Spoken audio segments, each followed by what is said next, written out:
All right, so this is going to be a little different episode because I'm here editing. I really don't have time to go riding, but I wanted to get this thing in, well, this video in. I got super dry mouth. Something about these bottom implants. I don't know what it is. It's causing like this weird feeling in my throat, and yeah, I don't know. I gotta talk to the dentist about that. So I'm talking funny. It's English. You can get it. I see people talking worse than I do with regular teeth or no teeth. So good old. If you're here to just see what I'm doing, this is Michael Jones. I'm Michael Jones, and this channel is called Rayden Chronicles. It's just basically a video about my life. You know, when I get time to get up here every 15, 20 minutes a day, I get up here and spout out whatever's on my brain that comes out. Sometimes it may be entertaining. Sometimes it may not. If you like it, subscribe. If you don't, don't subscribe. And also too, I think about like 20 years from now, maybe I'm dead and my son wants to know, like, I wonder if my dad ever thought about this, or my daughter is like, I wonder what dad's thoughts were on this. They can actually come to this channel, and if, for no reason and it's still up, they can see that. I wish I had that of my dad. That'd be pretty cool. Pretty sweet if I could go up and be like, what would dad think of this? I'm gonna find an episode. But anyway, that's what it is. Usually I'm riding in my car, but today I am not. I am actually here at my desk, and I am editing a video. So yesterday's video, I went to the Dixie Deer Classic. I was booked with National Land Realty to go to the Dixie Deer Classic. I'm gonna be working while I'm talking. I went there, filmed Saturday. Somehow, and blessed, we ended up getting an interview with Mike Waddell, or Michael Waddell. I'm not into hunting. I mean, I don't have anything against, I understand it. Like, it's just not on my radar. Hunting and outdoor stuff. But evidently he is top because he was super nice, super cool guy. But I ended up doing an interview with him. But everybody I mentioned I was doing an interview with him freaked out. They were like, oh my God, it's like Elvis and the Beatles. So I shouldn't even ask because I got more nervous as the interview came up. But luckily, he was indeed a cool guy. Really cool guy. I had a cool group of guys with him. Met Ryan, his marketing manager. Cool guy. I asked him, so the story from my last episode was the guy was going to kind of give me a little bonus prize. He said, look, I'll give you $1,000 if you can get this chili water in his hand. I said, we got to stick to legal stuff. We can't be trying to get him to sponsor and all that stuff. But I mean, if I hand him the cans of water, ask him, is there any problem? He says, no, score. If he says, yeah, I can't do it, who cares? I still had the interview with him. But anyway, I did it. I used Kit, my chat GPT bot. Big Knight Rider fan, yeah. And I found out we arranged a way to do it, and it all worked good. And I got a warm contact for the Carolina Ice people to his marketing manager. And I wrote Ryan today. And he hasn't responded yet, but I'm sure he's super busy. But anyway, Mike Waddell, cool guy. Mike, I'm sure you're not watching YouTube videos, but if you ever see this, cool guy, appreciate that. And if you don't know who Mike is, he's got had this TV show Bone Collector. But he was super cool. So I got the interview with him. I'm putting this together now. So this is my Mac. That's my Mac. I'm throwing all this footage. We got all this footage over here. Look at all that. Oh boy. And I'm still not done loading yet. Matter of fact, I haven't even touched the drone footage. The drone footage is still on the drone. Oh, where am I going? Drone footage is still on the drone, so I still have to get that. But we had a couple interviews, and I am I know, I'm trying to figure out how I had this thing here. Terrible videographer guy. Look at this. He can't even keep the camera on himself. The thing is, I'm so ugly, the camera is probably trying to get away from me. But anyway, all right, so there you go. No, I'm just messing, I know.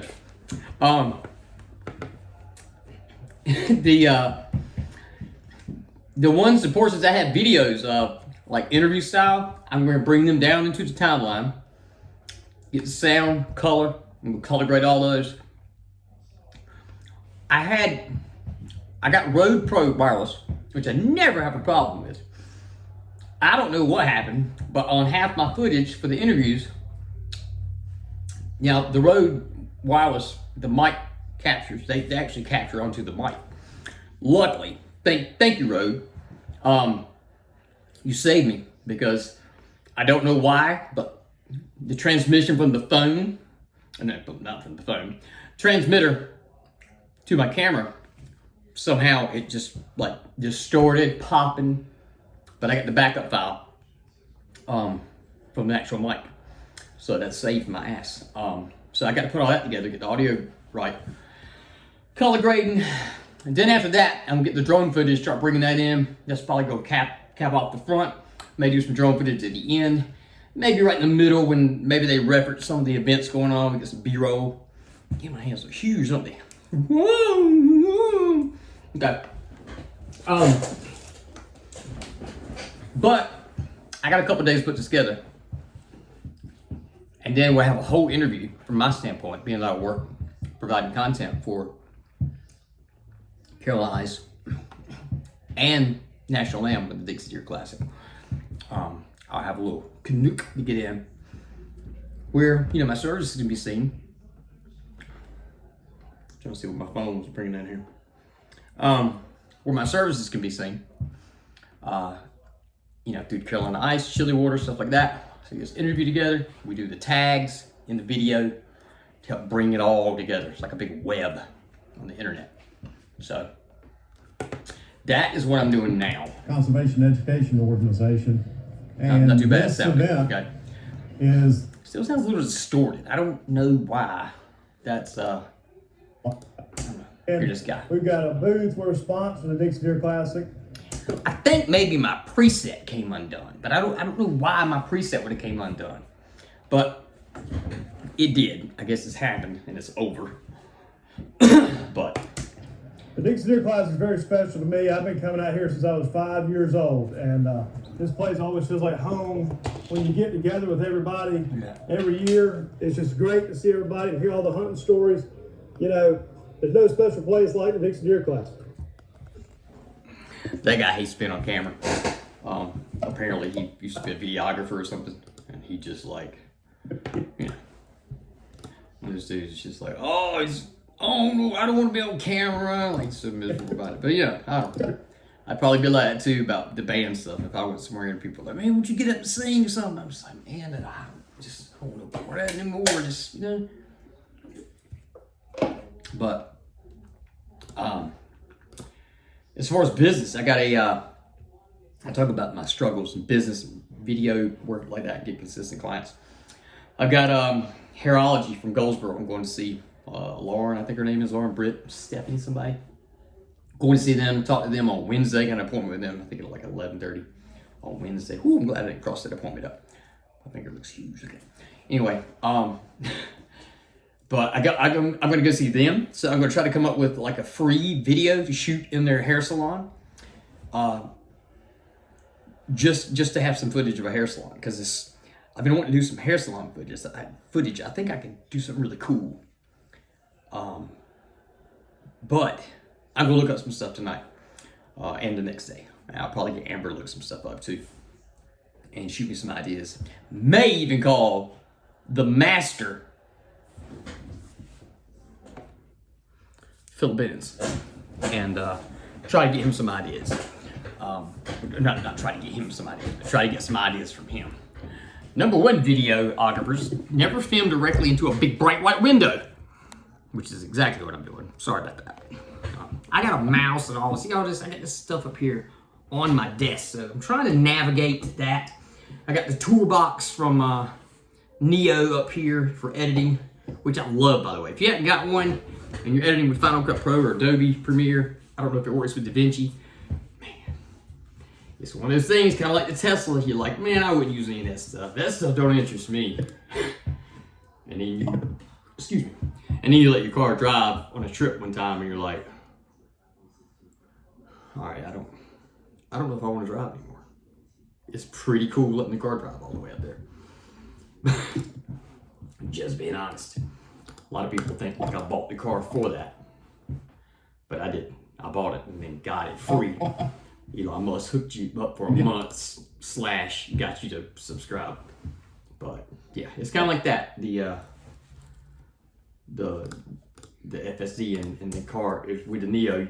All these little tools, all these little knobs on it that you can customize here. Whoopsie, yeah. All these little knobs, and it's got buttons, side buttons. Like I got it all hooked up to do the cutting, blading, everything. It's just like, and it's all with one hand. Very cool. And once you get a rhythm, because you can customize which buttons do what. So you can kind of just do it like with your hand, set it one with your mind. You know how your mind works. It'll be rolling. Just be rolling. I do want a Bluetooth one though, because that cord gets in the way a lot, but it don't get in the way $170 some because that's how much more it is than this, which I get. It's technology, but woo, man, I'll deal with the cord right now. So, all right, let's get to bringing some footage in. We got Mr. Kalen. All right. So yeah, Kalen does the opener. I always get an opener on these videos and a closer. Like the name of the episode is Buy Dirt. So it's always like, hey, we're here with Buy Dirt today, episode 7 or whatever. Here with this company, National Land Realty, doing yada yada yada. And then that way I have a front end kind of video and a back end. And this is episode 7, so we're 7 episodes into this thing, man. So I'm like producing a YouTube series. I was doing 2, but Jacob, you need to get on it, man. You need to get on it. All right, let me see. I just brought in a ton of videos. Let me minimize my timeline so I can see. All right, let's see what's going on here. I got a lot of clips, so I don't know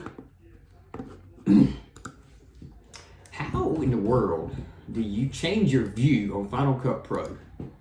There you go. Maybe that'll do it. There you go, so I can see the clip. It was all zoomed in my previews, but I guess the view is right. All right, cool. Man, do I have a lot of footage. Videographers out there, content creators, you guys tend to overshoot, or is that kind of an amateur thing that I'm still caught up in? You know what I'm saying? Like, a lot of times I do events and stuff like that, like I tend to overshoot because I'm like, well, I'm here. Maybe I'll get some, some shots that I don't know. That's pretty cool. And I just tend to shoot. Man, sometimes I get home and I'm like, dude, like, do you really need 4,000 video clips of this one thing here? But I always try to say honesty. And what that is me being unsure of myself. That's what it is. A little frightened that maybe, a little frightened that maybe my clips are not sharp enough or in focus, or maybe the lighting's wrong, or I just missed something. So, yeah, I'll tend to do that stuff where I'm like, woo, and I get nervous. Yeah, I say that when I get nervous, wherever I'm at, and I get nervous, I'll say, woo, and then I'm about to be unsure of myself. I'm just kidding. I don't say woo. I was just getting off track. So, yeah, but I do. I get unsure of myself and I overshoot. I think I just figured it out myself. See, this is kind of a therapeutic thing where I get up here and talk. And a lot of times you'll see me come to the realization on my own because I'll talk myself through it. So really, this is just for me. This is very selfish. This is my channel for me to make me feel better about, or not make me feel better. Just, it helps me sort my problems out. It's not selfish really, but I'm just joking about that part. But yeah, that's what it is, because you'll see this a lot of times. If you look back through the other episodes, there's like 47, 50 some episodes, you'll see, like, I'll come to the conclusion of the problem I'm talking about live, on real time. That time, that's gone. One second. That time. What does Alan Watts say? One of my favorite philosophers. Alan Watts says, you are not real. This world is not real, and what he means, he's down to the spiritual, the whole world is basically energy. There's really no solids, this table It's just solids, molecules vibrating so fast you can't get through them. So he says that, reality is not money. Reality is not looks. Reality is not physical. Reality is just right now that you'll never capture again because we never go anywhere because time isn't real. Alan Watts be messing your head up. So I try to watch myself when I talk because I'm trying to relearn to talk with my new bottom dentures, which are like not bolted, but I got bolts or whatever, and they clip down in my mouth. So it's a new foreign thing in my mouth. But yeah, my lip still kind of numb, Novocaine. Causes my throat to get kind of tight the way they are. New foreign stuff in your mouth. Your tongue's got to get used to all this stuff. Plus I'm old. Here, I'm gonna give somebody a good tip. Here's a good tip. This is not off subject, but it's kind of on subject, which I don't have a subject. This is just my brain. Whew. I'm gonna give somebody a tip. If you ever get dentures, consider this. If you ever saw the episode of Friends where Ross got his white teeth and he went to the black light, where he was in his apartment with the black light. All right, I'm gonna hashtag Friends and black light and Ross and teeth. All right. See, my mind's just it's always going in that direction. If you've seen that though, his teeth are super white. So when people make a reference, they see people with white teeth, they might mention that and be like, "You got the Ross teeth, man, big white teeth." So that's the thing I've been looking at is like in my mirror and in some of these videos. It's like, what looks odd? This is me, all right? And my wife ain't gonna tell me. She's gonna be like, "Oh, they look good, honey." But like to me, something still looks unnatural right around here. And I don't know what it is. I mean, no caps. I would rather have this than black rotten teeth or decaying teeth or cracked teeth. Like I had a few of those under my bottom and it was like, I didn't want to talk to nobody. But what I'm getting at, I'm getting to a point. This is not to hook you and make you stay on my video either. If you get dentures and they're going to bring at some point, or implants, whatever, at some point they're going to bring a shade out, a shade chart. It's going to be like white Hollywood Ross white teeth. It's going to be like you're glowing. And then that shade's going to come down to, more, I'm just going to say yellowish, like more stained teeth, right? And immediately your reaction, because you're paying a lot of money for this and your logical brain is working through logic, and it's like, dude, if you're paying for this, just get the Ross white teeth, because why wouldn't you? It's like somebody offering you a brand new car or a car that's halfway already, the paint's wore out. So you think you're gonna get that. But what you don't know is so few people have that white of teeth. And maybe in the dentist's office it looks good, and maybe in your logical mind it's rattling through like the white ones. But consider your age. Consider your what's it called? Skin tone. Like if you're pale, if you have tan skin. Your facial structure. If you're skinny, like me. Now I've always been a skinny guy, so it's like my face, of course, is gonna start kind of going in as my bone goes away if I had all my teeth pulled out. So, but consider that, because you may want to go. I think that's one thing that gets me about not looking natural is that if I break this down, and these are not the Hollywood white Ross teeth. This is probably 3 shades down from that. And I was doing it for that reason, because I'd already got a couple sets of dentures at different places and I wasn't happy with them. So I said, look, I'm purposely going to pick this right here. And honestly, they're still too white to me. I think that's one thing that grabs your attention, just because I think it's a rare thing for somebody to be as old as me. Not that I'm old. I'm saying like 48 years old and have this white of teeth. Like I think it looks too good. Like, they should have warmed to 48. Warm down to, I don't know, but it's weird. Just something to consider if you're getting dentures or implants. Think about their white chart thing, because it can be kind of confusing or just a little deceptive. So anyway, Y'all, I got to get to work. This video's already gone 19 minutes. I'm going to cut it off at 20 here exactly. Peace. I love y'all.